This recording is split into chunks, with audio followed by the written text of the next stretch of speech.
أعوذ بالله من الشيطان الرجيم بسم الله الرحمن الرحيم إن الحمد لله نحمده ونستعينه ونستغفره ونعوذ بالله تعالى من شرور أنفسنا وسيئات أعمالنا وبعد. Salut mes chers frères et sœurs. Je suis peut-être le fils ou le petit-fils de Satan, mais sans changement. Je me nomme Adama Diaby Traoré, pour ceux qui ne me connaissent pas. Je suis là pour partager avec vous le programme que j'aimerais mettre en place. Je suis le propriétaire de cette chaîne. Adama Allah, ma passion éternelle. Et j'avais créé cette chaîne, mais je n'avais pas de programme. Et maintenant, j'ai décidé de commencer à faire des programmes partie par partie. C'est la première partie de mon programme. La première partie, numéro 1, on va faire une petite introduction. Après, on va suivre étape par étape. Pour ceux qui ne savent pas lire le Coran et l'arabe, j'aimerais vous aider. Comme le prophète l'avait bien dit, sallallahu alayhi wa sallam, et salut sur lui.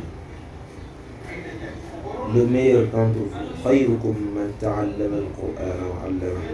Le meilleur d'entre vous sont ceux qui ont appris le Coran et qui l'enseignent aux autres. Et toute personne veut être parmi les meilleurs. Qu'Allah nous l'accorde, moi et vous.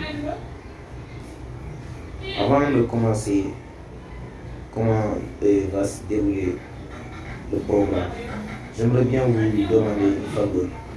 Chaque vidéo, il faut regarder l'intégralité de la vidéo. Si tu as vraiment besoin de ce programme, il faut regarder l'intégralité de chaque vidéo pour mieux comprendre et aller étape par étape. Il ne faut pas se précipiter. Si tu es prêt, si tu n'as pas le temps de regarder, il faut laisser à côté. Quand tu auras du temps, tu commences à regarder. Parce que c'est important. Sinon, tu vas venir alors que tu en as vraiment besoin. Et la précipitation va te faire que tu vas pas tout regarder. Tu vas regarder quelques parties et tu vas te dire que c'est pas intéressant. Alors que voilà, j'ai pris tout mon temps pour aider les gens. Voilà. C'est ce que je voulais demander. Et chaque programme, on va commencer. J'aimerais bien commencer chaque vidéo en faisant une petite introduction, que ce soit en arabe ou en français. L'introduction va être en français chaque vidéo, mais j'aimerais bien augmenter un peu mon arabe sur chaque vidéo. Voilà. Et la deuxième chose, c'est que je veux lire quelques versets du Coran sur chaque vidéo, pour chaque vidéo. Mais si seulement j'en aurai le temps et la motivation, parce que je suis élève, j'ai d'autres choses à faire. Et je ne peux pas mettre tout mon temps sur ça. Mais ça va. Je ferai tout pour vous motiver avec quelques versets du Coran. Et après ça, on va venir. Le programme commencera sur la prononciation. C'est très très important. La prononciation en arabe, c'est hyper important. Je vous le jure, c'est très très très important. Je vais vous lire quelques phrases concernant cela. 28 lettres. Si on considère les lettres Alif et Hamza comme une lettre, les deux ont un son semblable, mais se comportent différemment. B. Je vais en revenir sur ça aussi. Hamza et Alif se comportent différemment, mais ils ont peut-être, les deux ont un son semblable. Oui, ils ont un son semblable, mais se comportent différemment.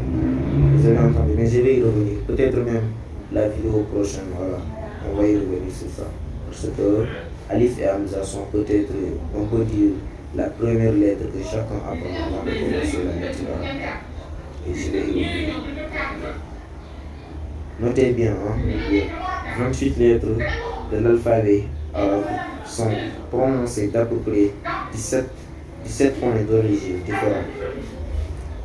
Ainsi, il est nécessaire qu'on prononce chaque lettre correctement à partir de son point d'articulation.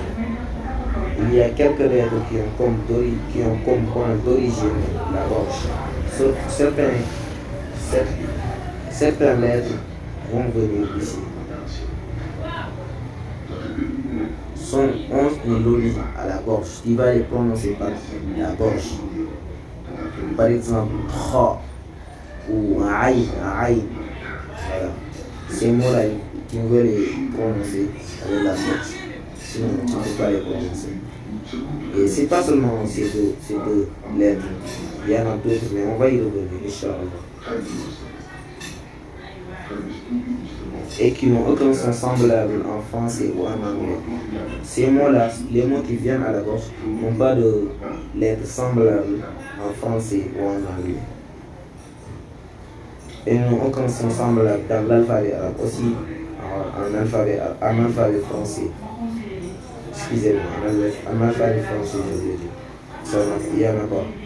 En plus, grâce à la diversité de la langue arabe, même une erreur minuscule dans la prononciation d'une lettre ou d'un mot pourrait changer la signification du mot. Vous avez entendu, si tu changes un mot ou une lettre en arabe, tu peux changer toute la signification du mot. C'est ça, c'est pas bon quoi. Par exemple, al-qalb, qalb, ça écrit avec qaf, ce qui signifie le cœur. Et kalb, al-kalb, c'est le chien.